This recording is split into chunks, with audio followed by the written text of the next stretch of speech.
Hey guys, what is up? It is me, Brody Gamer here. Welcome back to a brand new video. Now in today's video, this is going to be a really quick one. I'm basically just going over the balance adjustments that was recently released for Godzilla Battle Line. So I'm gonna be honest, when I first saw Jet Jaguar over here, I was really surprised. I was not expecting them to do a balance adjustment. This makes me assume it's going to be singular point related, which I'm really excited for. Either going to be Rodan or Anguirus, or maybe even both. Who knows? Or it could even be something like Anguirus or Rodan, or maybe just the other guy and Ultima all. And as a Space Godzilla, surprising, but I wouldn't say I'd say it's unexpected, but not too much. I guess he kind of was. But anyways, let's look over the actual balance adjustments. So first off, Jet Jaguar 2021 increased HP, increased the attack, and increased the number of nullified attacks. Now this last one was definitely a surprise.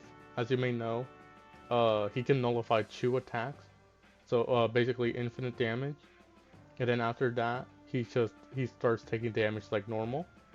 And I think with all of these three combined, I think he'll actually be a decent unit. I know personally, whenever I go up against him, it's over. I mean, you have a ton of flying units that can basically destroy him. Even with the units I'm using, even Rainbow Monster, who has pretty bad attack, can destroy him. So yeah, he really needed this buff. Space Godzilla.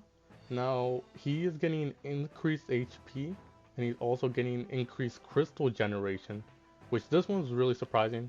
I didn't think there was anything wrong with it, but I guess they really want to increase it.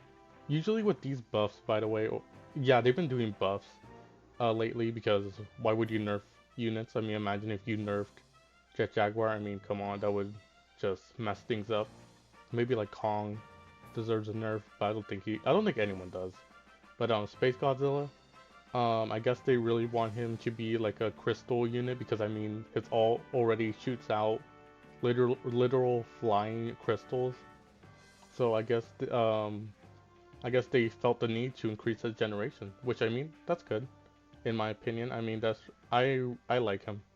He's not the worst unit. I would have preferred the alt to also, or at least the alt to also get this buff, mainly because I may or may not have spent a ton of GMATs during his season. But anyways, Megalon, I should probably be letting you guys see.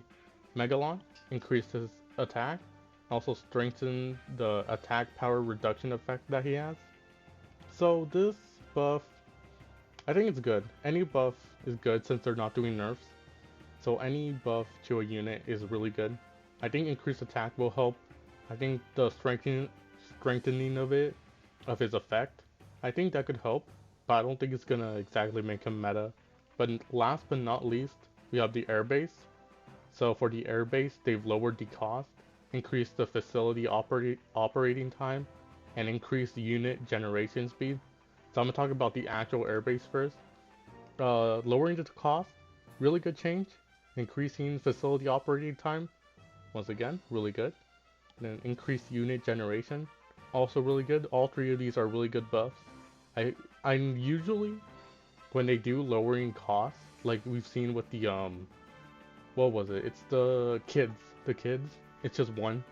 So he's gonna be this is gonna be a 4 now, which I feel like could help.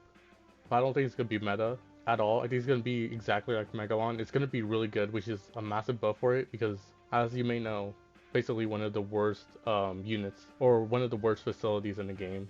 I think M-Ball base is gonna be on par with it. I don't think it's gonna help. But increasing the actual helicopter's attack is gonna be really useful. The search range I feel is not gonna help it. I think because it has a lot, it can like rapid fire shots, and I know that has nothing to do with the search range, but I don't know. I feel like this is gonna just not help it at all. I feel like it's gonna actually make it is gonna cause problems because he's gonna all of a sudden, like for example, but I think they should have increased this range, like attack range, instead of extending the search range so it can at least have an advantage. Because I mean, these things just go down in one shot. They should increase the HP also. But you know what? I think for what this is, I mean, a buff is a buff, so this is pretty good. And then, last but not least, in this blog post, the battle memories. They're gonna add battle memories with conditions for the activation of skill effects. I have no clue what this means. You're gonna have to watch Sir Melee's video or someone else's videos, or just a different discussion about what this means. I don't really understand it currently. And then with the battle memories, they're also gonna be adding battle memories that have both powerful positive effects and negative effects, which I think this is a really good change. I think right now battle memories are too good. Personally, like they're not, the cards right now are not powerful. Like they barely cause any change. So I'm curious as to what exactly they're gonna do for positive effects and negative effects. And actually, they want to hear about you from us. What skill effects we'd like to see in the game. Personally, I don't really know, but if you do, just post on Twitter or X using the hashtag Godzilla Battle Line Battle Memory. Make sure all the words are capitalized before doing it. I'm assuming they're gonna do this exact hashtag, no different types. So make sure it's this exact hashtag. And I also before I end this video, I want to give my thoughts on this.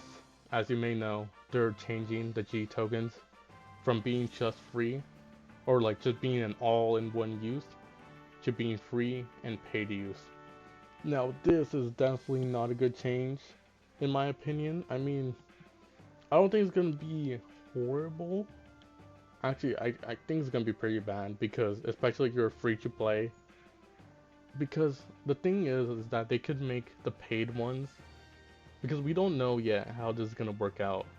So I'm guessing when it comes out in September 2024, they're immediately gonna change it to be like, if you have existing ones and you got them from like bundles, or I'm guessing, I'm not really sure how they're gonna do this, but so far I think this is gonna be really bad. As someone who's an OG player, playing all the way since June 15th of whatever the year was, 2021, when the game first came out, this is gonna be a really bad change. Personally, I don't like this change, and I hope they get enough backlash to reconsider at least, because they're already changing the G tokens to be upgrade and shop uses, but I just don't think it's gonna be a good change. So anyways, guys, I hope you enjoyed this video. This was a short one, just going over the changes and also just briefly talking about, well, giving my opinion on the G token changes. So I hope you enjoyed this video. Leave a like and subscribe. And yeah, I'll see you guys in the next video.